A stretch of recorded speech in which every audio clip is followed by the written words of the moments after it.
নমস্কার বন্ধুরা, কেমন আছো সকলে? আশা করি সকলে খুবই ভালো আছো। আমি কিন্তু তোমাদের ভালোবাসায় খুবই ভালো রয়েছি। কাঁঠালের বীজ বাটা, এটা হচ্ছে কিন্তু এই রেসিপিটার নাম কাঁঠালের বীজ বাটা। তো দেখো, অনেকে কিন্তু কাঁঠালের বীজ অনেক রকমভাবে খেয়েছো, এইভাবে বাটলে কিন্তু জাস্ট অসাম লাগে। তোমরা কিন্তু এই রেসিপিটা বাড়িতে ট্রাইও করতে পারো। জাস্ট অসাম, আমার কাছে কিন্তু খুবই ভালো লাগে। তোমাদের কাছে কেমন লাগবে সেটা তোমরা যদি বাড়িতে বানাও তবেই কিন্তু তোমরা বুঝতে পারবে।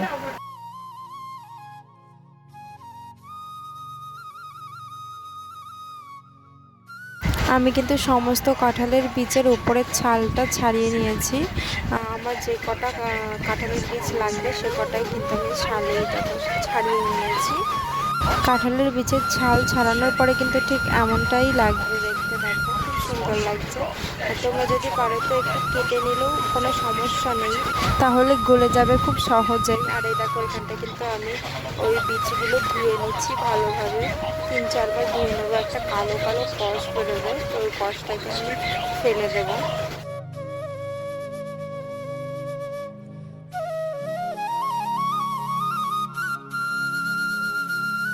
এবার আমি এখানটা নিয়ে নিয়েছি একটা প্রেশার কুকার। এই প্রেশার কুকারে আমি সব কয়টাই বীজ দিয়ে দেব, মানে সেদ্ধ হওয়ার জন্য।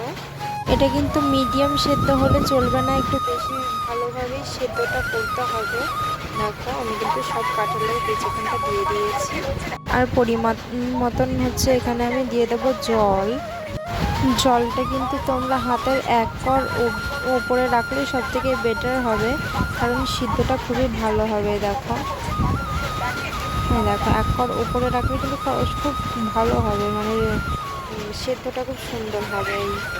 খুব ভালো সেদ্ধ হওয়ার জন্য আমি এখানটায় দিয়ে দেবো একটু নুন। তোমরা চাইলে নুনটাকে স্কিপ করতে পারো, প্রেশার কুকারে তো নুন না দিলেও চলবে, তবে আমি এখানটায় দিয়ে দিয়েছি।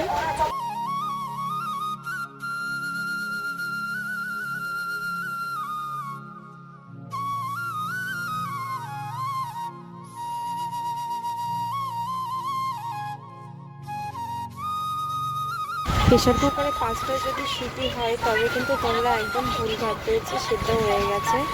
অন্তত 7 থেকে 8টা সিটি আসলে তবে কিন্তু তোমাদের পুরো কাঁঠালের বীজটা মানে সেদ্ধটা পুরো কমপ্লিট হয়ে যাবে। তো আমার এখানে কিন্তু কাঁঠালের বীজটা পুরো সেদ্ধ হয়ে গেছে। দেখো, এখানে আমি এবার প্রেশার কুকারের ভাপটা বের করে নেবো। দেখো, তোমাদেরকে দেখাবো এখন যে সেদ্ধটা ঠিক কতটা আর কতটা ভালোভাবে হয়েছে। আমি কিন্তু এখানে 8টা সিটি দিয়েছিলাম, তবুও কিন্তু আমার সেদ্ধটা ঠিকঠাকভাবে হয়নি। এর জন্যে আমি জল দিয়ে আবার হচ্ছে সেদ্ধটা বসিয়ে, এবারেও কিন্তু আমি 5টা সিটি দিয়ে দিয়েছি।